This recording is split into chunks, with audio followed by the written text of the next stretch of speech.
Hey, everybody.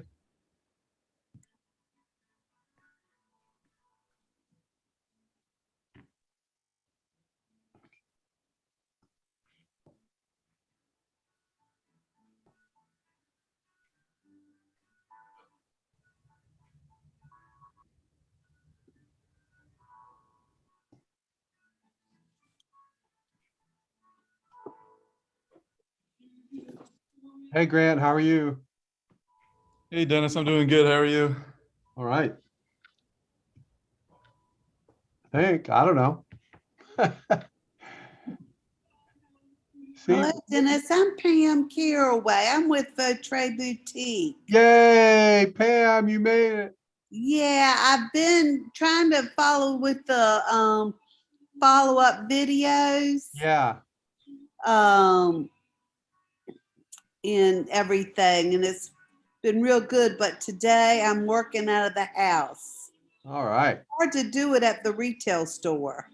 No, well, it's that's good. That means you're busy, right? Well, it's picked up, thank Good. goodness. Good. Fantastic. All right. Well, welcome. Glad you can make it. Thank you. All right. Hey, Dan. Hey, Rachel. How are you all doing? Hey, Good. How you doing today? Good, thanks. I think, like I said, I haven't looked too closely. We ended up going to the beach this past weekend, and that was kind of fun. We went to Atlantic Beach Oh, nice. and visit some friends there. Yeah, it's a nice place. Yeah, we're trying to get back up to Topsail Beach. Okay. Yeah, Yeah. nice, I relaxing. always call it top sail and get in trouble all the time. Yeah. Like it says top sail. It doesn't say topsail, you know. Correct. Yes. I Yeah, it's a mean, nice one to go to. If it's 20 people on the beach, it's crowded. It's really oh nice. wow. That's great. Yeah, I haven't been there in years. It uh it does seem to be less crowded than some of the others. Although someone told me that they built a lot more houses there than there were before. So I don't know how that impacts things, but you know, who knows? I know they've had their share of hurricane damage, yeah. like a lot of these beaches. Hopefully we don't have that problem this year. They decide to skip us for once. Be nice. Hopefully. That was our brilliant idea. We used to go down to the beach frequently each year. So our idea was we were going to move down to Topsail and save all that money on taking those vacations. And instead, we just spent all that money escaping hurricanes. Yeah, So yeah, it didn't quite work out. yeah. Well, we're only about an hour from Topsail, and we've got hit pretty good by a couple of hurricanes. We haven't been hit since 2018. That one hit us pretty good. It knocked out a bridge on our driveway that had been there for a couple hundred years or so, and that was a lot of work to get that fixed and repaired. And we lost just a lot of trees in general. No damage to the house, but we did lose a lot of trees, so that wasn't fun. But Yeah, we always lucked out when we lived there. We actually had a hurricane went around our house, hit our neighbors, hit the neighbor behind us, and it caused very minimal damage to our house at the time. is that amazing? Huh? A hurricane or a tornado? Sorry. No, it was a tornado. It was a Yeah. twister that Yeah. spun out from the hurricane. Yeah. Yeah, I was gonna say that's a very unusual hurricane if it had that kind of ability. Um, the last one we had, I always forget their name, but the last one we had was just so much rain that it was insane. I think it rained, I don't know how many inches, but our farm is really sandy soil, so rain is not a problem generally. Um, but the winds and that kind of thing really can cause a problem. And in our area, Duplin County had some pretty bad damage, particularly close to Interstate 40. They had entire towns were just basically underwater, and little, I don't even call them towns, but little areas. And really, if you drive down, there's a road that we take to get to 40. There are a lot of houses still vacant. They just didn't come back. You know, Yeah, or Lumberton had that problem because of the way it's shaped. It's kind of a bowl. So Ah. we evacuated to Charlotte, and it was, I think, almost a month before we could get back down to the beach. Beach was fine. Beach yeah, was back up and running in a matter of days, but the area between, you just couldn't get through it. yeah, this area you could get through, but what somebody explained to me, I don't know if it's the truth or not, but what they said was that a lot of the people did not have insurance that lived in these areas. These are, you know, relatively poor areas.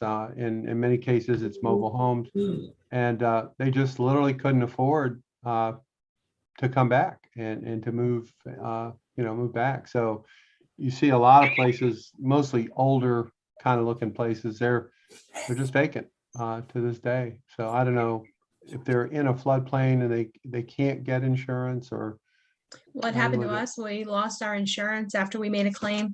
They wouldn't insure us anymore. Wow. So we had to find new insurance. So that could have been one of the issues they ran into is we just couldn't retain coverage.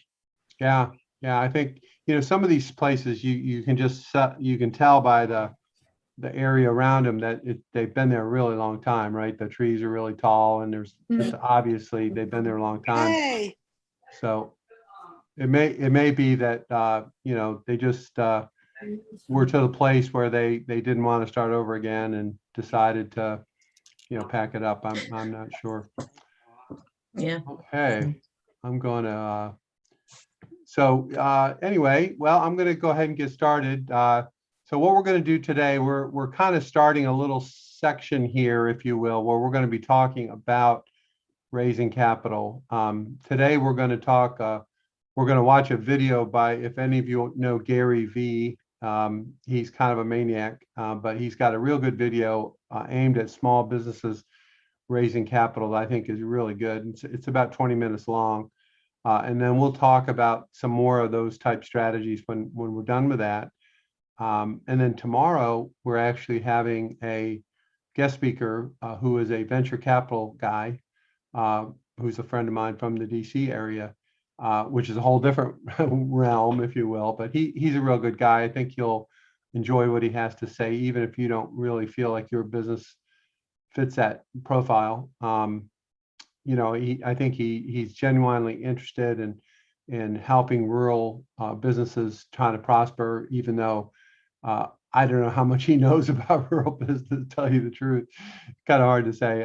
I know he went to Penn State. That's a pretty rural place. So, you know, he has definitely been in rural spaces. So, and then we're not going to have class on Wednesday because I have to do a thing for ECU and I just can't get around it. And then Thursday, I'm really excited to announce we're going to have Ben Knight as our guest speaker. And I don't know if you know Ben, but he is the star of A Chef's Life, which was on PBS for a long time. His wife is Vivian Howard, the chef. And Ben is really, in my opinion, the brains behind the outfit. He's a real interesting guy. He was on an art scholarship to Northwestern University. So he's a great artist. He actually does painting, and he also has a pizza place in Wilmington that's very successful. And of course, he runs the Chef and Farmer in Kinston. So he's really good. I think everyone will enjoy him. He's been close to this program and does a real good job. So hey, Erica, how are you? I'm Okay, great. How are you guys? I'm good so far. So far, so good. Trying to So mute myself here. Sorry, here, I guys. got you. There you go. Gotcha.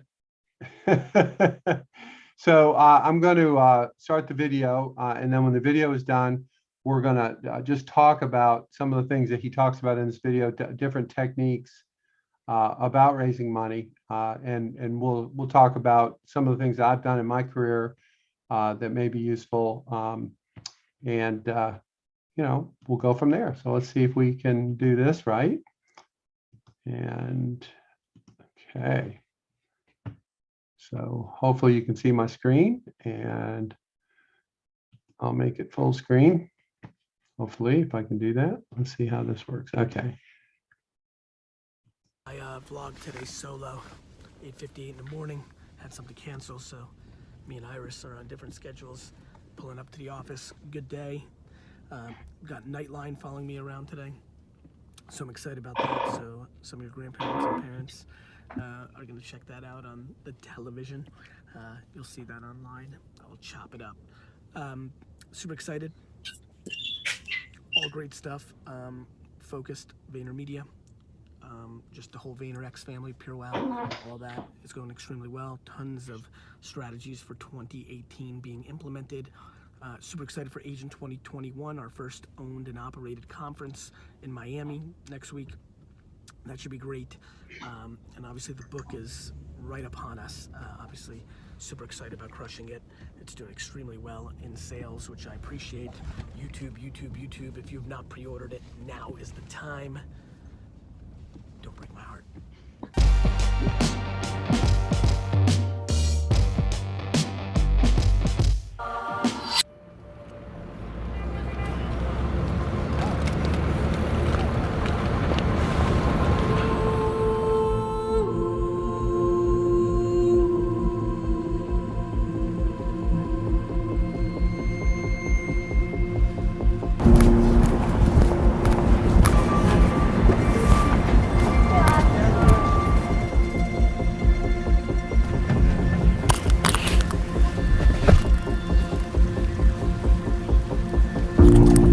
Well, you know, what a lot of people don't understand about raising capital is you just need somebody to say yes.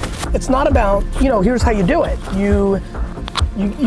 There's 7 people running around right now that love coffee and tattoo and is a tattoo artist whose grandfather left him or her $1 million and they're trying to figure out where to spend it.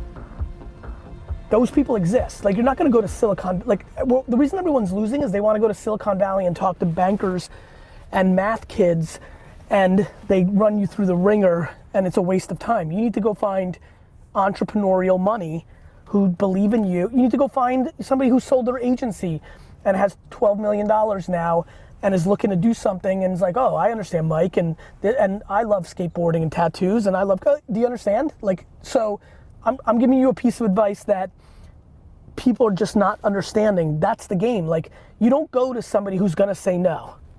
And that's what every creative, you know, entrepreneur is doing right now, and it's a complete waste of time. Raising capital, it's so many of you have gotten caught in this bullshit venture capital and banking world. When you need money, you got to be willing to get it in any shape or form, as long as it's clean money and as long as the person you're getting from isn't going to put you emotionally in a bad place, right? You know, you don't want to get money from your aunt who's then gonna text you 15 times a day and say, I hate you, suck. You know, like, that brings in too much family dynamics. But nonetheless, what I mean by that is everybody's trying to fit into the mold of how to sell to a venture capitalist when that's like a moonshot, instead of trying to find high net worth individuals who believe in your vision. Like, I've never I've written millions of dollars in checks through my career, and it's never been because of the math, and then other people have never written a check that hasn't been about the math, and neither is right or wrong. It's about styles. And so you know, but too many of you have no chance of getting a Silicon Valley venture capital firm to write you a check. And all you do is you sit and you make excuses. I didn't go to a good college, or I don't look the part, or they don't invest in minorities, or whatever you may come up with, instead of going to who will give you money.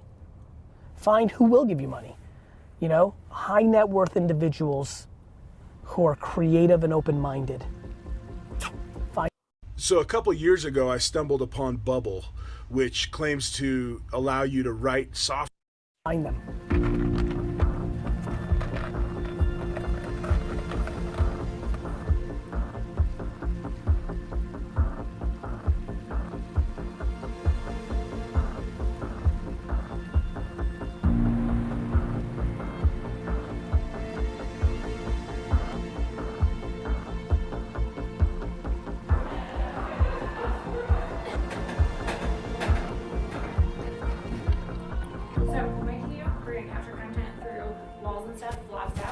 Meta piece, I'm super okay. because I was just doing that stuff, and then you've got dedicated time to speak with Rebecca Jarvis. Looking forward to it. In this office. Looking forward to it.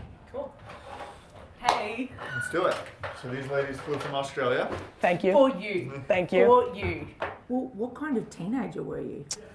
I was a great teenager. My mom, I'm writing a book called Perfectly Parented, so it's interesting to hear what you guys. Wow, this is awesome. So I'm writing a book called Perfectly Parented, and it's the perspective of a kid who feels his parents perfectly parented him. My mom and dad, so I never did I did nothing wrong except get bad grades. So I never disrespected anybody. I never did cliche drugs and alcohol stuff. I was the nicest kid. I was friends with everybody in my high school. I worked every minute. I went to like 7 high school parties in my life. You know, I just worked. I like helped around the house because I was the oldest. I was a ridiculously good kid, yet I wasn't like a square, or you know, like meaning I had fun. I enjoyed it. Like my high school years were very simple. I worked every minute. Which was the happiest moments of my time, whether it was doing baseball card shows, selling at flea markets, or working in my dad's liquor store, or I was in school being miserable. I didn't play sports. I played tennis for 2 years, but I barely played sports. I didn't chase girls for the most part. Like I just was very focused on being an entrepreneur from a very young age, and I was obsessed with not making my mom upset. I love that. A lot of teenagers, seeing as I'm a mum, you know, I want to. It's just true. Like my mom guilted me into being a great child and a great teenager, and I think that's what I do to my employees. How? Yeah. By providing so much love and support that the fear is letting them down. Guilting. Iris was going to leave after working for me for a year. That was her plan. That was her thoughts. But she's still here because it's better to be here than it's not to be here. Well, a lot of teenagers actually disconnect from their parents. Because their parents are screwing up. Their parents are doing the wrong thing. Their parents care about themselves, not their kids. Parents are struggling out there because they're insecure and they're parenting their children based on the judgment of other parents, not based on putting their kids in this position to succeed. I understand that.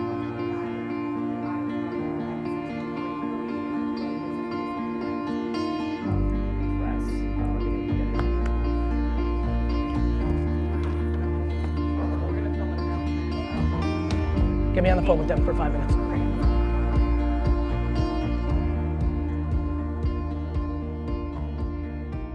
So a couple years ago, I stumbled upon Bubble. Sorry about this. Which claims to allow you to write songs. I gotta figure it out. Anyway, so we started, you know, basically like a digital agency. Yep. When was that? This is like middle of 2016. Okay. And I mean, it's just straight to the fire. Yep. Know, like and I had no problem with that. Like that's, you know, where I think I thrive. It took us a little bit of time to figure out what our niche was, and then, you know, once we figured that out, and you know, it's been it's been incredible. Like I have, you know, we have a team of 6, like co-work space in the city. I mean, it's typical stuff, trying to make it happen with, you know, with what we can. And I guess, you know, one of the main things that I'm running up against now is like, I need to scale. You know, like I need a couple more people. I need to be able to do certain things that I'm doing. There's only 2 ways to do that. It's a chicken and egg game. You either go out and get enough business that allows you to afford it, or you convince people to work for you for free because you know you're a good enough guy that when you can make it whole, you will. I just want to take a second here because this is a pretty important concept that he's sharing. The idea that somebody would work for free or for stock or for some other thing other than a paycheck, it's really a lot more common than you might think. And particularly if somebody has financial support in some other way. Maybe they're you know, recent college grad, and they're being supported by their parents, or they have capital or whatever. But if your idea and your vision is exciting to you, there is a chance that it would be exciting to others. And it's something you probably haven't thought about, this idea of having someone on your team that is compensated in something other than a regular paycheck. So I just wanted to bring that point up. But there's a ton of 22-year-old you and me, and Boyds, and Irises, There's a lot of them. There's just a lot of kids who are 22 who want to fuck with you. You just have to create the net. So you have to start, people are scared to ask for people to work for free, but you have to find 2 people who are working a year that are willing to work for $14 an hour. Because you might have to pay minimum wage. I don't know what the rules are. Yeah, I'm for sure scared to ask people to work for free. Here's why. Let me tell, I know. Let me tell you the secret of why I fuck with it. Yeah. Because I'm gonna pay them back more. And I know I'm capable of. And I know that if I wasn't capable of, I would die to the end. Yeah. Like if this went bankrupt because there was fraud going on and I owed a lot of $6 of them, well, that's what I would work on until I would start up again. The biggest reason people are scared to ask people to work for free is they think it's doing the wrong thing, and I think it's doing the right thing. There's a lot of street kids who are not going to NYU, who are going to a community college that no agency wants to hire because they're hiring from better schools, who you'll fuck with, and they'll fuck with you. Okay. You might have to kiss some frogs. Right. When you get free, you get what you pay for sometimes. Been there. Yeah. But I spoke for free. I do stuff for free. I'm doing stuff for free constantly. I'm doing this meeting. The fuck is this meeting for me? That's what I'm wondering too. Well, I get it. this is my version of working for free. Absolutely understand. Like people, when I talk about working for free, people love to come out and fucking kill me. I know what you guys are thinking. They're just not as smart. There's 2 people on earth right now who can be a designer or an account person or a media planner or whatever the fuck you do, who are willing to work for you for $15 because you told them at a pop-up salad QSR for an hour that you got them. Right. And they're gonna say, you're brown like me too. It's always the ones that look like you. Yeah, Like kids that went to Yale and went to MBAs, they don't fuck with me. Right, which is cool. Until they break at 29. Right. Then they find me. So to give you a little bit of background about myself and how I got started, I got into fitness in 2012 kind of accidentally. I was on my own journey, experiencing health problems. My journey was very much in fitness, more about the health side of things. Yep.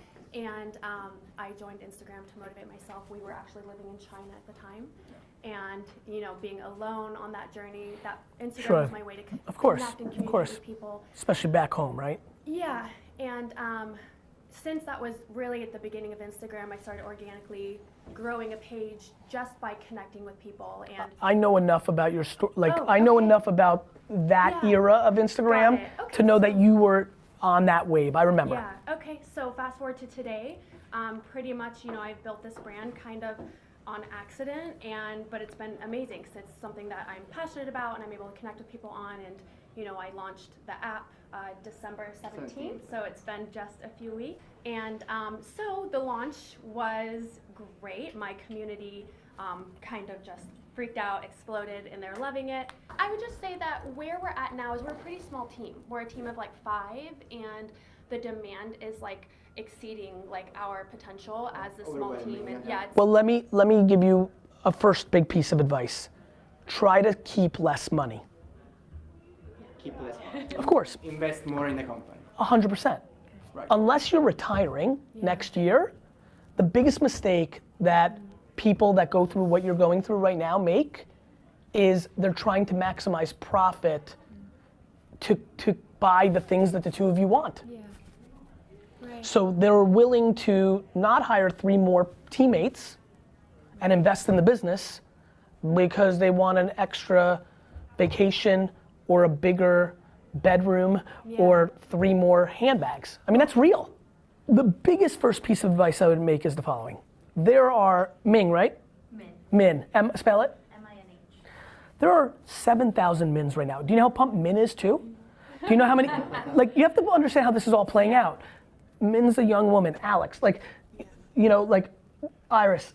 There are people that are under 25, Alex is way over 25, but you are? Wow, you look great. But there's a lot of people right now, there's an unbelievable amount of talented 22 to 24 year olds who look up to you, who are willing to work for very little. Yeah. You need to build out your team and take it out of your short-term pocket to create long-term success. That I get 40 emails a week minimally of like, I have an MBA, I've been running a business for 4 years, I've made, forget about learned, I've made more money in the last 6 months watching your vlog and listening to your podcast than I did the last 6 years with all that background. Because you have to understand, this is of the moment. The reason they're so, do you understand that all of you in this room don't realize how smart you are? Because you're in your own bubble? I mean this. You're in the forefront of something, which then means you don't understand, because then you're only surrounding yourself with other people that are doing the same thing. 99% of the people don't believe what's going on in crushing it. Like when I wrote the first one, the thought of making money on YouTube or social media was absurd. Okay, I'm gonna pause one more time here, just to point out a theme that's going on here. And he continually talks about young people that are out there that are willing to jump on a train that's going somewhere that they might believe in. And I believe that many of you are in a position to offer that to younger people. There are a lot of community colleges, there are obviously a lot of high schools. There's even a lot of universities where there are all these people who really will buy what you're selling. They believe what you're doing. If you have a really clear idea of where you're going and how you're going to get there, you'll be amazed at the people that would sign up for that. And that's really the crux of what I like about this talk. This guy's kind of a whack job. He's I don't know if you're familiar with him or not, but he got his start by doing wine reviews, and he would drink the wine and then spit it into a New York Jets trash can. And that was his first business. And that was a video. And it became gigantic to the point where he became a major guy, a major star. And that's what he did. His dad owned a liquor store. He would taste it. He'd talk about the wine, and then he would spit it into a New York Jets trash can. I'm not kidding. That was his business. So, you know, he's kind of a raw character, as you can tell by the language. But listen to what he's saying and some of the things he's pointing out. I've never heard anyone else talk about. You know, in my case, being kind of involved with ECU, we have 30,000 students at ECU, undergraduate, 30,000. Think about that. Or think about NC State, which I believe has 50,000. I don't even know the numbers of all the other schools.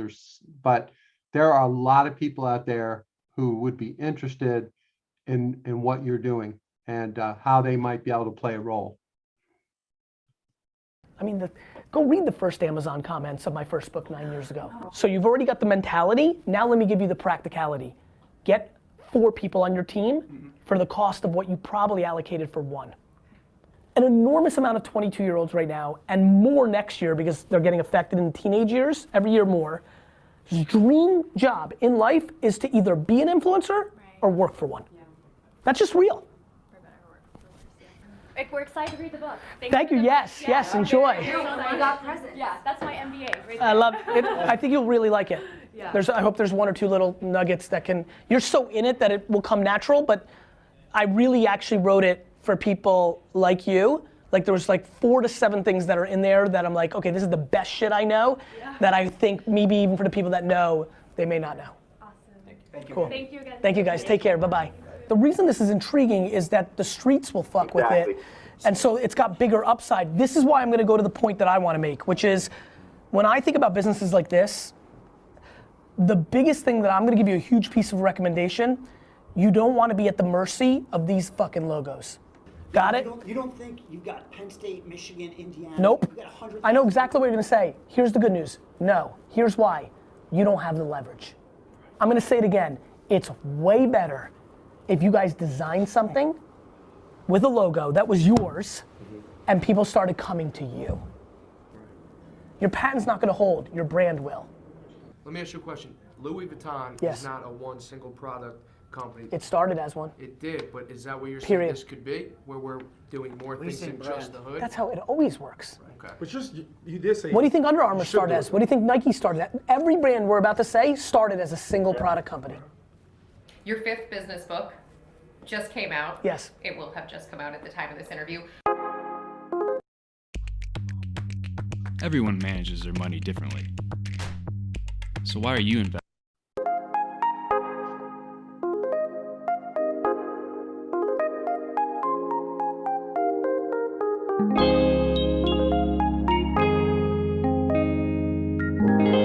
Right now I'm in talks for something dealing with TV. You know, You're having a moment. Yes, yes. And I'm trying to see where the right place is to grab it because I love what I do. I absolutely love what I do. I love the classroom. I love working with kids. But Do you understand that you have a moment right now and you can always go back to the classroom and maybe never have a moment like this again? Have you thought about that? Because a lot of times I think people think about selling out or changing their lives, but like what I love about being a teacher and many other things that people do, I always remind people, just do me one favor. Know what you can come back to and what you can't come back to. you know, I've definitely got a great unit, man. I mean, I couldn't ask for more. Then you should go for it. When shit's good, you go on the offense. You're crippled by opportunity. My answer is, if you've got a good at home and she's supporting you and the little one's not gonna remember any of this anyway, then go. Take your moment. This is the stuff that I'm telling my kids. This is, you know, fail forward. You know, like take what is there. Take this opportunity. This is what I'm. It's easier to give advice than to take it.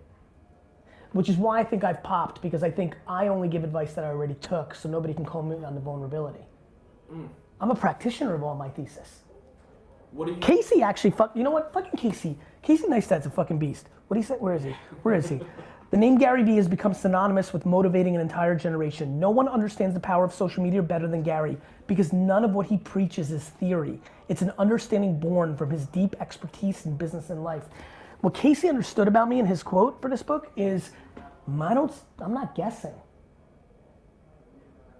I would have regretted if I didn't take my moment back in 2006 where I'm like, wait a minute, am I a wine merchant or am I a anthropology, like digital, like what am I? Right. I never knew the word, I wasn't a good student, so I didn't know all these words. They came to me later, but I failed forward, I tasted, and most of all, I just did not worry about what anybody else thought. Go do your thing. Look, I'm ready to, man.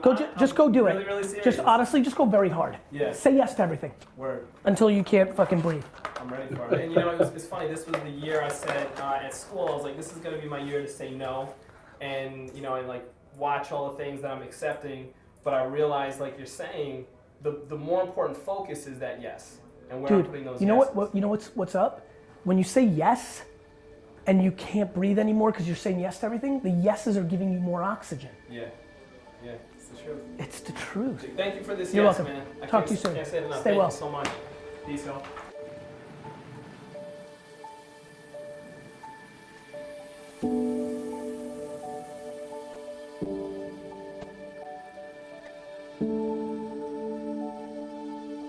Stop! Did you know every time you shop on Amazon, you're helping someone make passive income?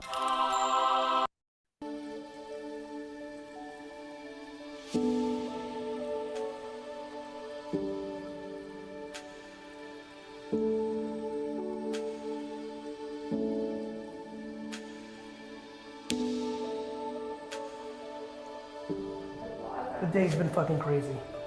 Straight fucking crazy. Right? Yeah. Even by our standards. Okay, you ready? John, Do you think that there's destiny in life? I think DNA is a big fucking deal. And I think has a whole lot to do with how things play out. And I think that there's certain people who have DNA traits that create scenarios that are easy to see from far away. This is we did I'm this out of here. Spotify Iris, spotlight. see ya.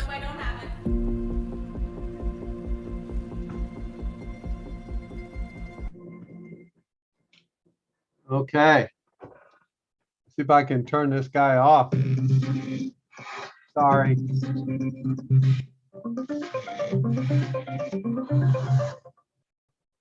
Hey, Pat, how do I raise money, man? I got an idea. Okay. See if I can get rid of this with any luck. Okay. All right. I think we did it. So I apologize for this guy's language. It's a little crazy, to say the least.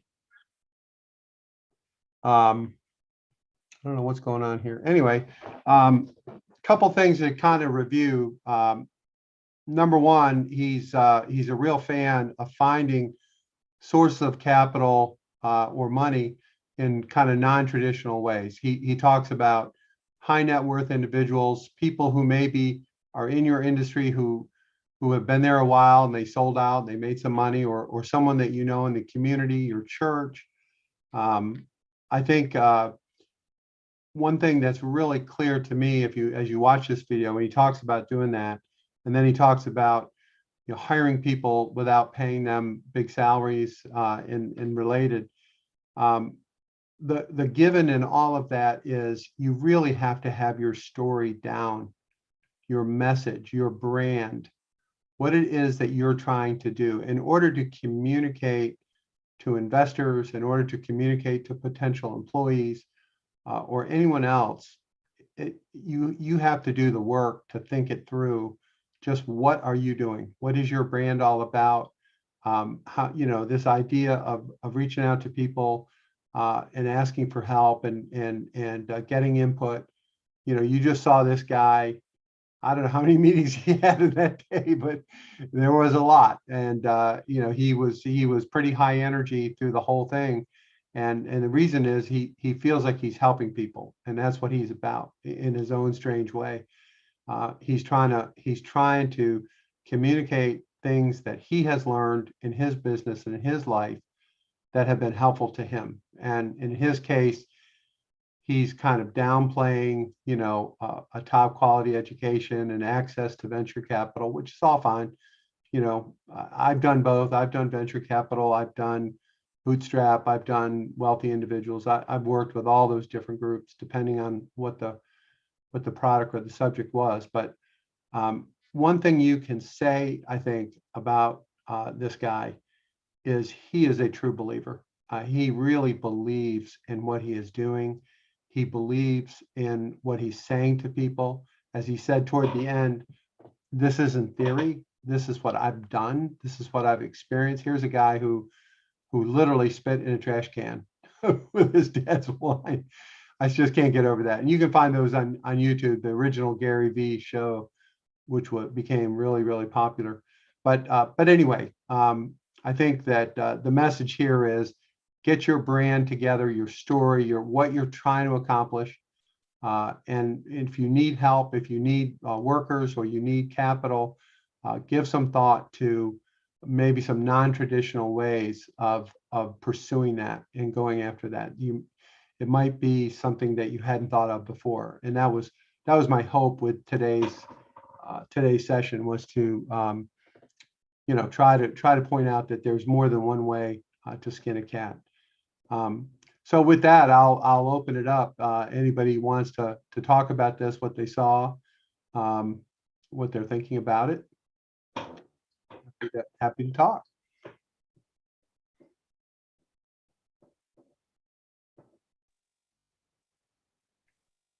Hey, Pam. Hey, I thought it was interesting. He said with young people, you can get them to buy in to work, like free. And here we are right now, hard to find employees. Yeah, well, climate, everybody is looking for someone to go to work, and he's saying work for me free. Well, what he's saying, it isn't really necessarily true, that because if you remember what he said, the reason he can ask them to do it because he knows he's going to pay them back in a big way. So what he's saying is he's not promoting working for free. He's promoting working for this business because it's going to be a big deal and you will be rewarded in the future. And he also specifically mentions an age group, 22, 23, 24. Even though you keep reading about all this need for employees, there are tens of thousands of people in their 21, 22, 23, 24 that are looking for an opportunity that is beyond just a paycheck or just a job. They're looking for an opportunity. He used in his example, he said that everyone he runs into either wants to be a social media influencer or wants to work for one. Okay, so that's his niche, if you will. But each of you are in a niche. Each of you do your business, and there are characteristics of that business. Are there young people out there who would want to work with where you're going with your business? I think the answer is yes. And I think that there's a lot more of them than you realize. I work with students at ECU in a variety of different ways.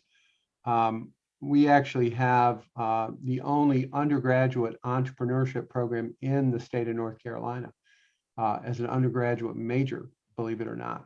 And I don't know how many people are in that major, but the classes are jam-packed. I mean, whether they're majoring or they're just taking a class, I have no idea. But when I go to those classes or I get involved in something called the Pirate Challenge, which is a business plan competition that ECU runs every year, it's a mob scene. I mean, and these kids, it's not about a job. It's about an opportunity, a chance to do what they dream to do. And in some cases, it's really they should do a startup. They should do their own thing. And in other cases, they really should work with somebody who can show them the ropes and show them what's going on and learn and be part of something. But I think it's important that you don't bullshit people and that you don't just say that just because you want to get someone for free. You actually have to have a vision and a game plan in your own mind and a brand story. I've talked about brands over and over and over again, but that is such a critical piece. That brand and that story is literally what you're selling. That when you're selling opportunities to people to come work with you, it's that story. That's what really plays. So go, Erica, you don't have to raise your hand. You can just talk.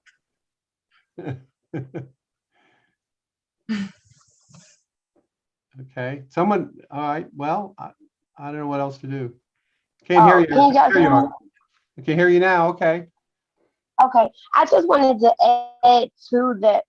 What I got out of the video was that when you're approaching like these high schoolers or community college kids, is that you're offering them the opportunity to expand their portfolio. So what it is, they're kind of like you're working for them, but they're getting something in return too, because they can add this to their portfolio or something like that. That's what I got out of it.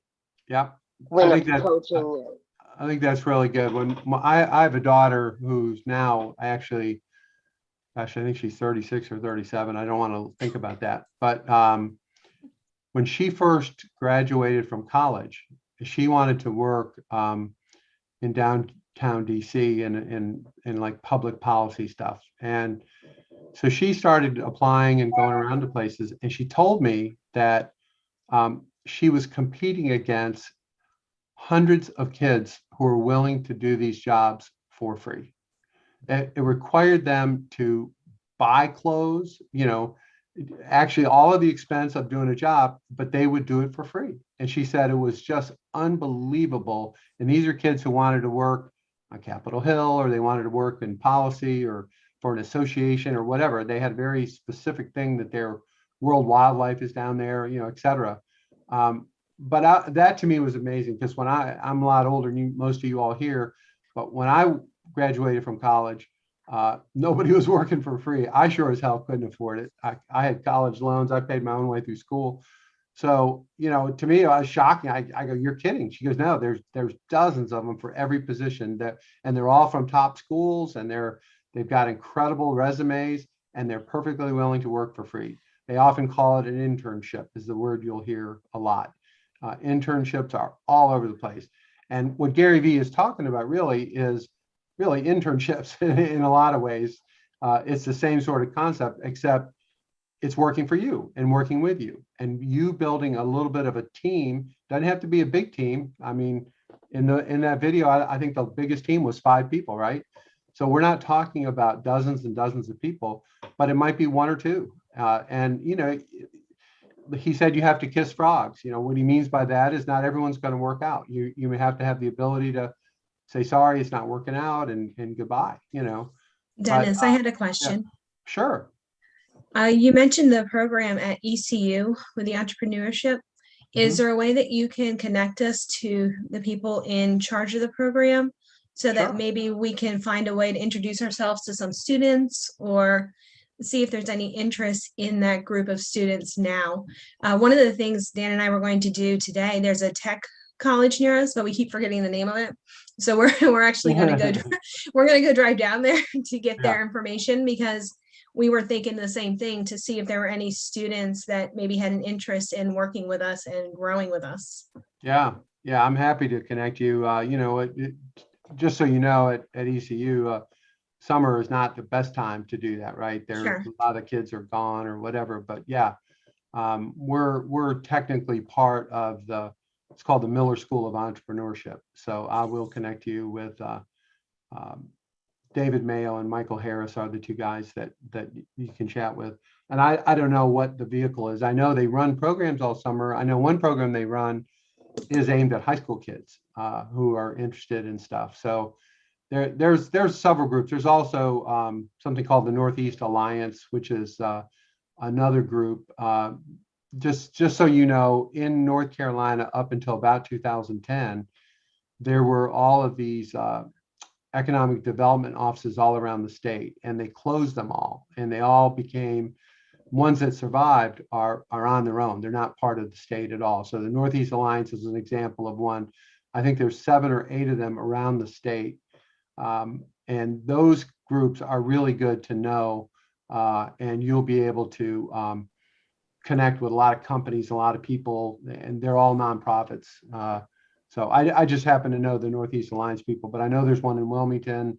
I'm sure there's one, out your way, Salisbury, Asheville, Charlotte. So yeah, that's a group to follow out. And go ahead. David Mayo also teaches managing the family business class, and as part of that class, we had to team up to help a small business, a family-owned business, make improvements by suggestion. So that's another aspect of where they can help out.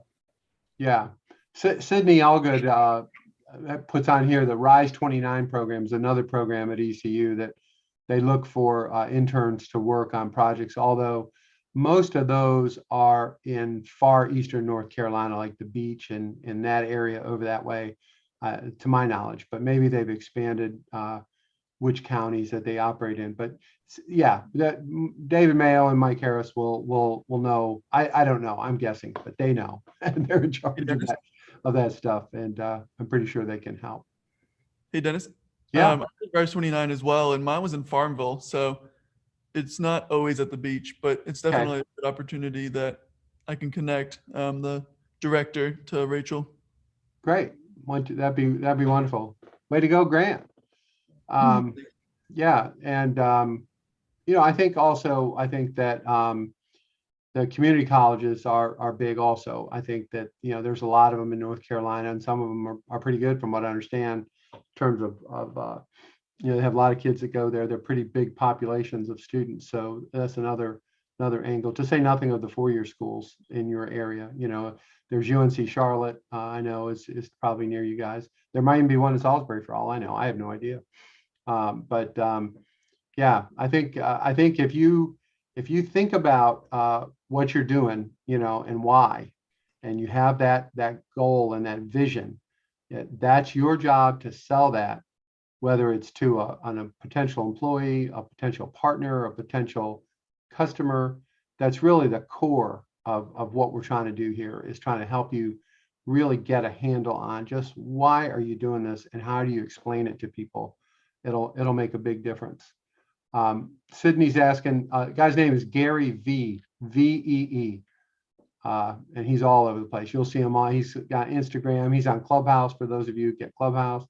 He's everywhere. And he's still a maniac, even though that video is a couple years old. He's still going strong, just like that. Cussing his fool head off.